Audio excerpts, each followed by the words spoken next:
आपसे थोड़ी ही देर बाद ये रुझान आने शुरू हो जाएंगे और हम सबसे पहले आप तक का जो रुझान है वो पहुंचाएंगे और पहली खबर आप तक पहुंचाएंगे।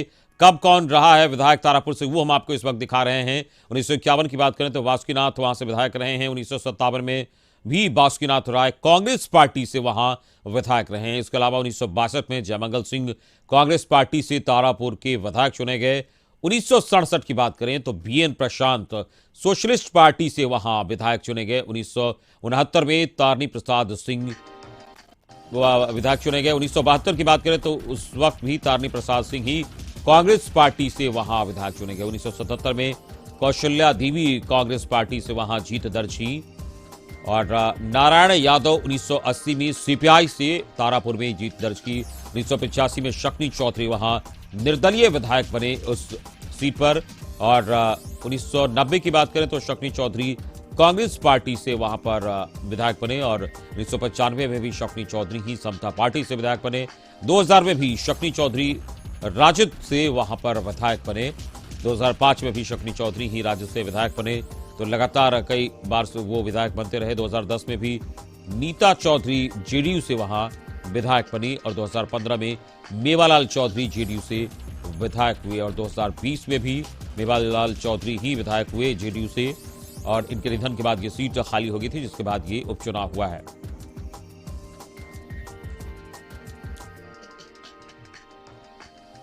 और अब बात कुशेश्वर स्थान की अगर करें तो 1977 में दिगंबर ठाकुर वहां से विधायक चुने गए। 1980 में राजकुमार महासेठ जनता पार्टी से विधायक चुने गए। 1985 की बात करें तो पद्मा चौबे कांग्रेस पार्टी से विधायक चुने गए कुशेश्वर स्थान से। 1990 में राजकुमार महासेठ निर्दलीय विधायक चुने गए और 1995 में राजकुमार महासेठ जनता दल से विधायक चुने गए। 2000 की बात करें तो रामदेव महतो बीजेपी पार्टी से विधायक चुने गए। 2005 में भी रामदेव महतो ही बीजेपी से वहां पर जीत दर्ज की। 2010 में शशिभूषण हजारी बीजेपी से उन्होंने जीत दर्ज की। 2015 में भी शशिभूषण हजारी जेडीयू से जीत दर्ज की। 2020 की बात करें तो शशिभूषण हजारी जेडीयू से जीत दर्ज की और इनके निधन के बाद यह सीट खाली हो गई थी।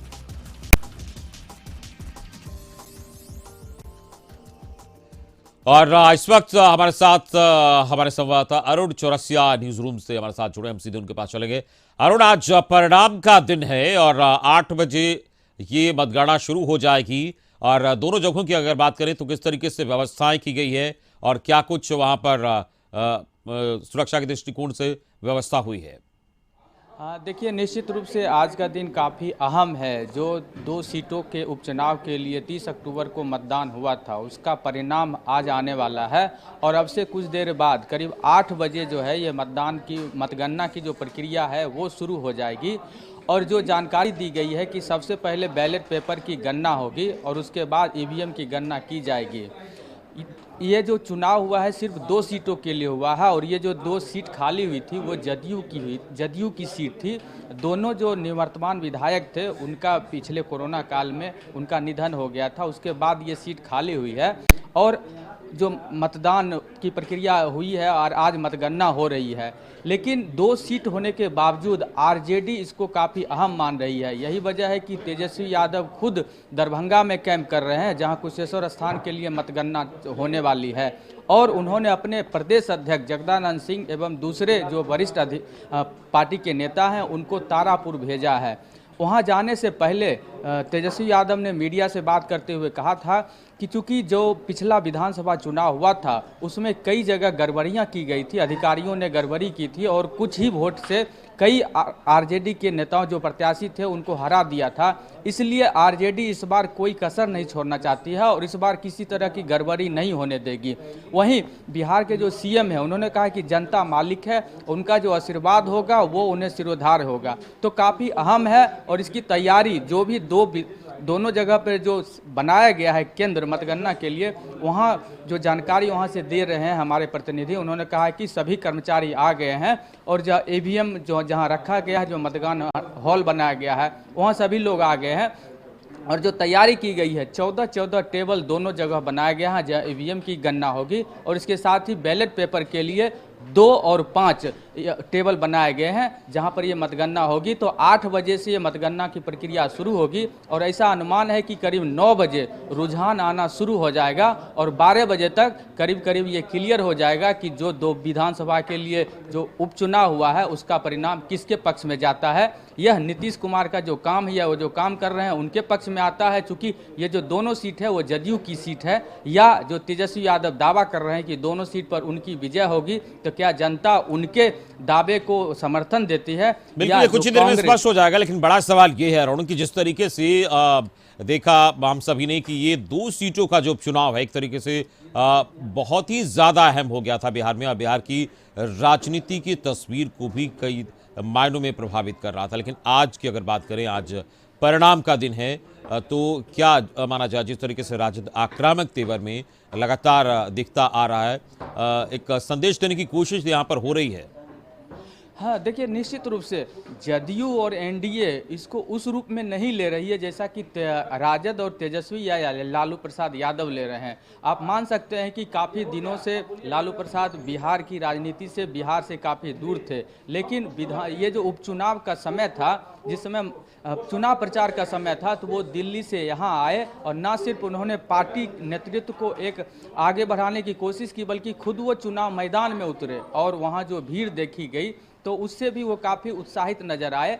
तो एक राजद इसको लेकर काफ़ी उत्साहित है और उसे लग रहा है कि अगर दोनों सीट पर उसका चुनाव होता है, उसे जनता का समर्थन मिलता है, तो उनकी राजनीति आगे बढ़ेगी। क्योंकि इस बार जो हुआ है महागठबंधन में, जो कांग्रेस और आरजेडी सहयोगी रही है, काफ़ी कई सालों से दोनों साथ साथ चुनाव लड़ते आ रहे हैं। पिछले विधानसभा चुनाव में भी दोनों साथ चुनाव लड़े थे, लेकिन अभी दोनों अलग अलग लड़ रहे हैं। अगर दोनों सीट पर आरजेडी को अवसर मिलता है, उन्हें जन समर्थन मिलता है, उनकी जीत होती है, तो वो एकला की चलो या जो दबाव की राजनीति है कि हम अपने अनुसार चलेंगे और गठबंधन में जिनको रहना है राजद के अनुसार चलना होगा। अगर ये आरजेडी को दोनों सीट मिलती है तो आरजेडी इसी हिसाब से आगे चलेगी।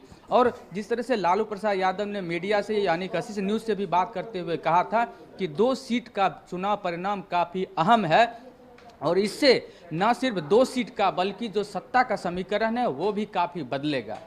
बिल्कुल अरुण, आपने कहा सत्ता का समीकरण बदलने के संकेत की बात कही गई और लगातार हम इस पर भी बातचीत कर रहे हैं कि जो राजनीति के धुरंधर हैं या फिर जो सियासी सूरमा है वो राजनीति के अंकगणित को सेट करने में लगे हैं। हालांकि इसकी दूर दूर तक कोई संभावना ऐसी नहीं दिख रही, लेकिन क्या कुछ इस तरीके की बात तो हो रही है जिस तरीके से संकेत दिए गए हैं कि राजनीति पर असर पड़ेगा और समीकरण में बदलाव हो सकते हैं आने वाले दिनों में?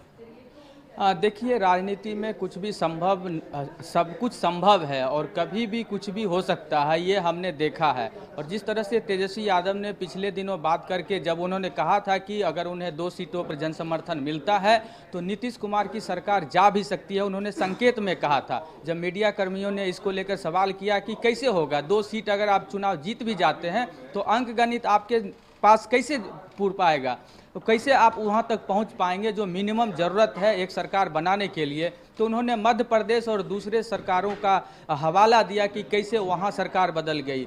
वहां क्या हुआ था सब लोग जानते हैं कि जो सत्ता के साथ थे उनके विधायक को इस्तीफा दिलवाया गया और उसके बाद फिर चुनाव हुआ। जब इस्तीफा दिया गया तो जो कांग्रेस की सरकार थी वो अल्पमत में आ गई और उसके बाद उस सरकार को जाना पड़ा। तो कुछ इसी तरह का फंडा या रणनीति पर तेजस्वी यादव और आरजेडी काम कर रही है। लेकिन मध्य प्रदेश या कर्नाटक और बिहार में काफ़ी अंतर है। यहाँ बिहार में एनडीए की सरकार है, नीतीश और भाजपा की सरकार है और केंद्र में भी भाजपा की सरकार है। जब भी इस तरह की सत्ता का परिवर्तन होता है या कुछ खेला होता है उसमें राज्यपाल की भूमिका काफ़ी अहम होती है। लेकिन चूंकि केंद्र में एनडीए की सरकार है तो ऐसी कोई संभावना नहीं दिखती है कि राज्यपाल इस तरह की किसी एक्टिविटी में राजद को समर्थन दे पाएंगे। लेकिन राजद उत्साहित है और उनके बयान से लगता है ये उत्साह है या अति उत्साह है वो आज के चुनाव परिणाम के बाद स्पष्ट हो पाएगा। अगर राजद को दोनों सीटों पर जीत मिलती है तो निश्चित रूप से सत्ता का जो समीकरण है उसमें कुछ बदलाव हो सकता है। तत्काल यह नहीं दिखे, लेकिन आगे की जो रणनीति है, जिस तरह से राजद दबाव की राजनीति कर रही है या वो कह रही है कि वो आने वाले दिनों में सत्ता में आ सकती है, इसके लिए वो जोड़ तोड़ का भी खेल कर सकती है। हालांकि इस शब्द का उन्होंने उपयोग नहीं किया है, लेकिन अगर अभी जन समर्थन नहीं है, जो मिनिमम सीट है उतनी नहीं है, फिर भी अगर वो सत्ता का दावा करते हैं तो ये खेला से ही यानी जोड़ तोड़ से ही संभव है। अब ये किस रूप में होगा, अब जब चूंकि अब से कुछ ही देर 8 बजे के बाद मतगणना शुरू होगी और 9 बजे के बाद रुझान आना शुरू हो जाएगा, उसके बाद चले बिल्कुल रुझान आना शुरू होगा, उसके बाद परिणाम भी आ जाएगा। स्थिति